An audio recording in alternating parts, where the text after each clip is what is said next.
What's up, everyone? Good morning. Good morning, good morning, good morning.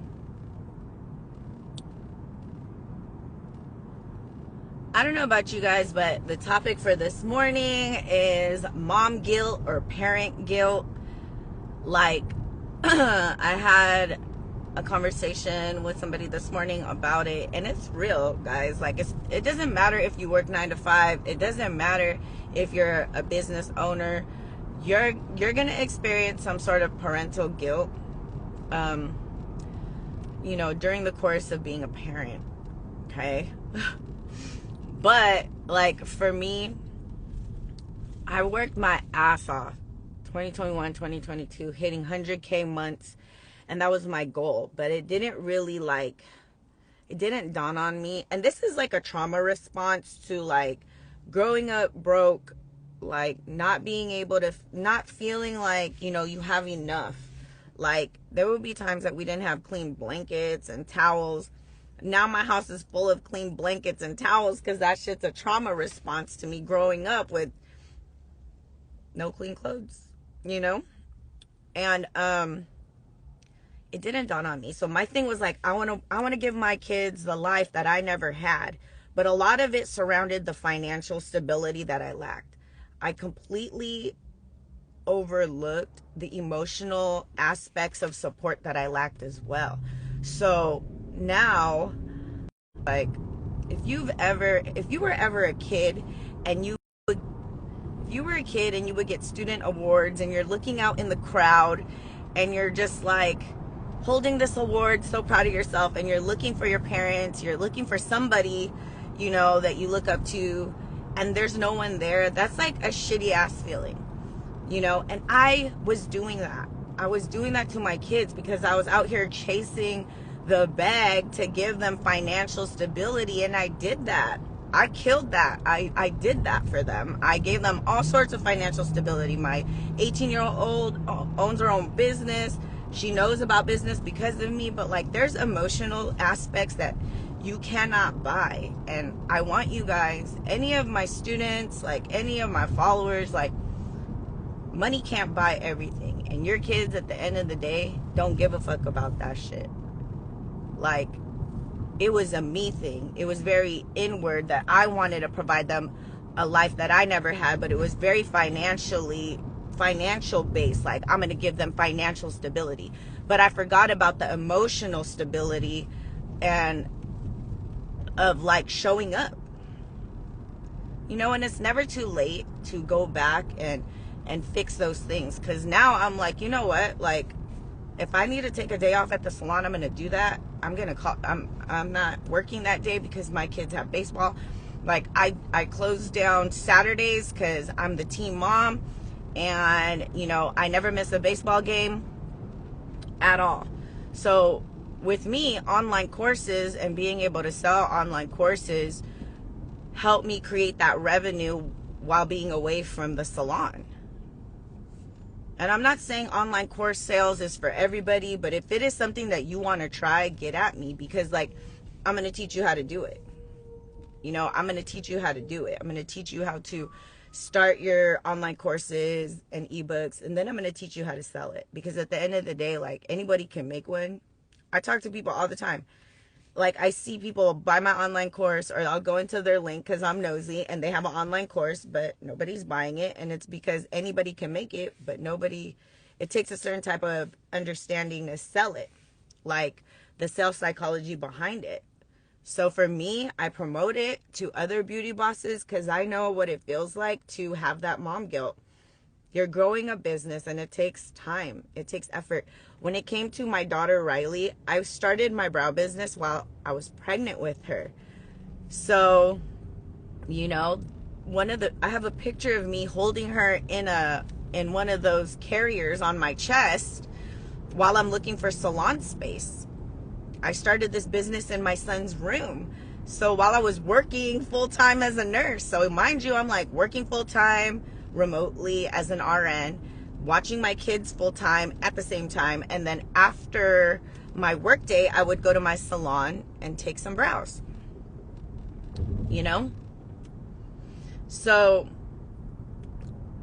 it takes a certain level of dedication, but what I'm trying, these are all retrospective thoughts, right? These are all retrospective thoughts. At the end of the day, you can look back at your business and be like, you know what, I could have scaled back a little bit on this side. Like, I didn't really need to be at the salon all the fucking time. But, you know, we make mistakes and we can learn from them. But finding a balance for your kids, for your business, because you got, you know, the thing about your business is the reason why we all start businesses and they grow to be successful is because we love them. We truly love the services that we provide. That's why it's easy for people to show up when they love it.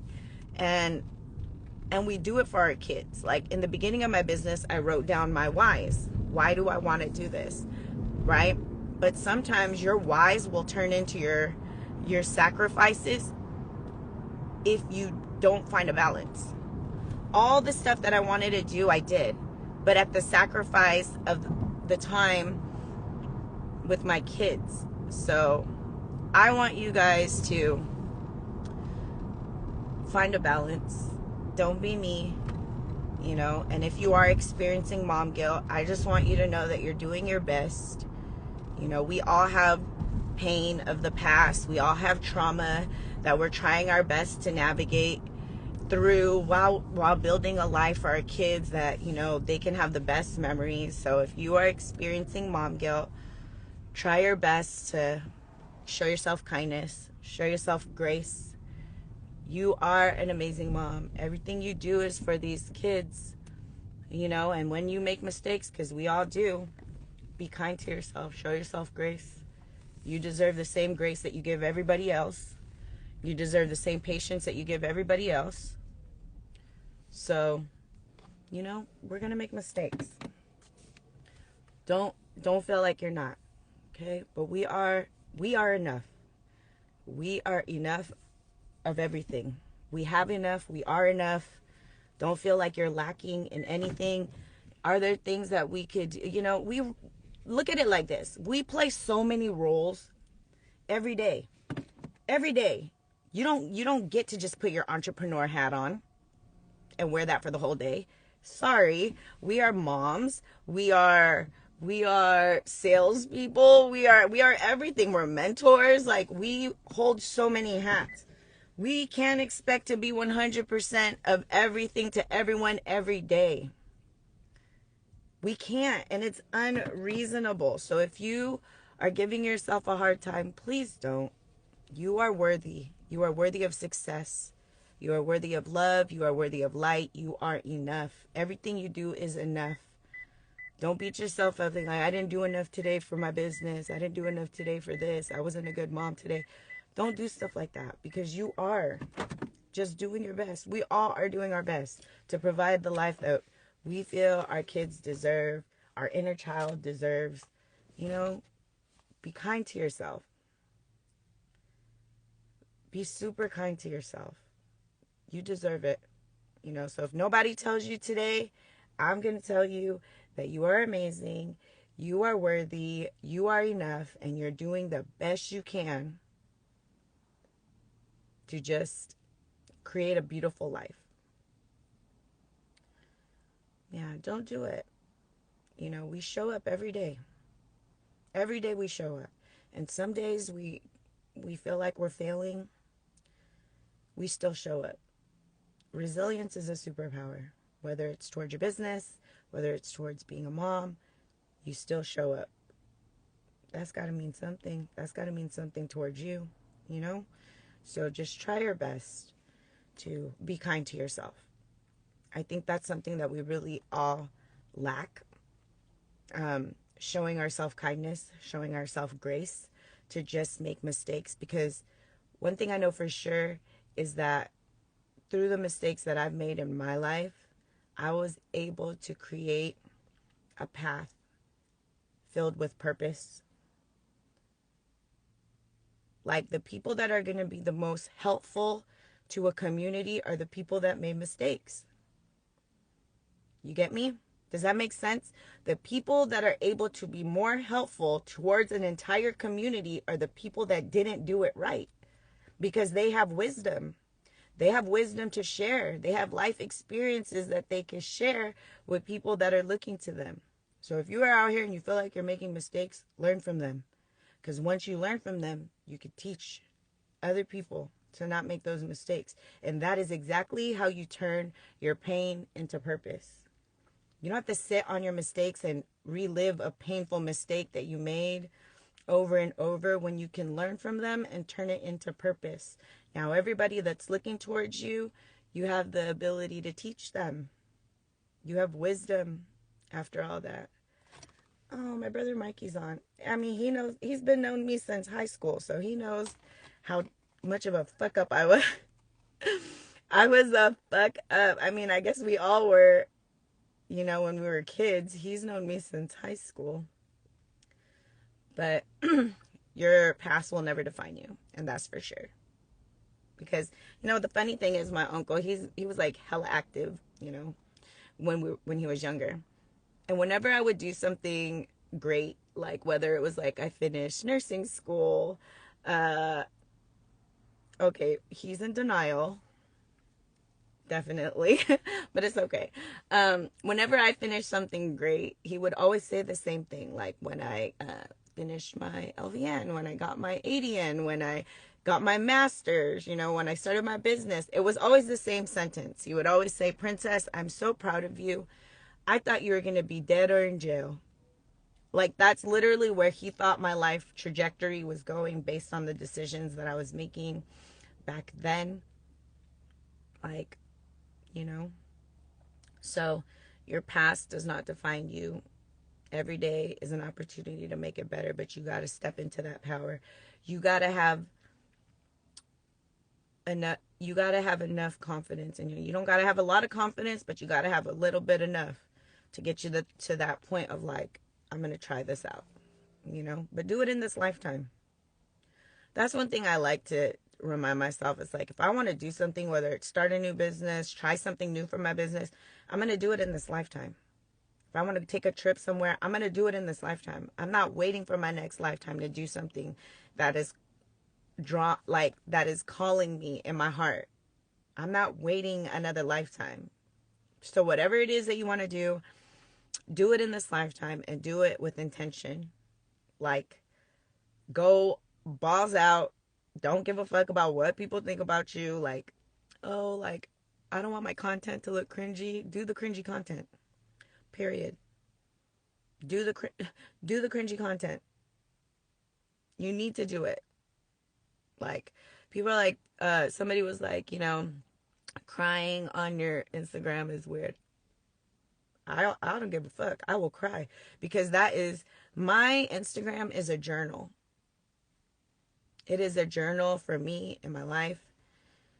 It is a journal that my kids, when I die, they can look back at they can look at my Instagram and be like, look at mom. I'll be 60, 70, 80 years old and I will still have that. And don't get me wrong, sometimes I look back at my content like, oh my God, I can't believe I did that. But you know what? It was part of what I was trying to do at that moment. And I'm going to do it. I look at my content like a diary of my life. And my kids will always have that.